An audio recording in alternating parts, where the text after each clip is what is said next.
نحمد و نصلی علی رسول الکریم اما بعد اعوذ باللہ من الشیطان الرجیم بسم اللہ الرحمن الرحیم۔ حدیث نبوی ہے، سعد بن ابراہیم کہتے ہیں ایک آدمی نے اپنے 3 گھروں کے بارے میں وصیت کی کہ ہر گھر کا تیسرا حصہ ایک انسان کو ملے گا۔ میں نے اس کے بارے میں قاسم بن محمد سے سوال کیا۔ انہوں نے کہا ایک مکان 3 افراد کے لیے اور باقی 2 گھر وارثوں کے لیے کر دو۔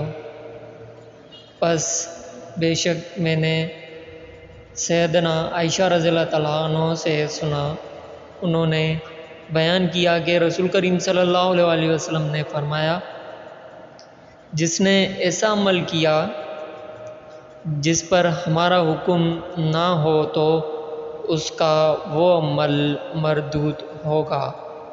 مسند احمد، حدیث نمبر 339۔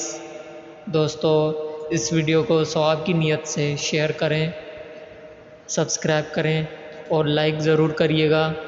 خود بھی سنیں، دوسروں کو بھی سنائیں۔ السلام علیکم ورحمۃ اللہ وبرکاتہ۔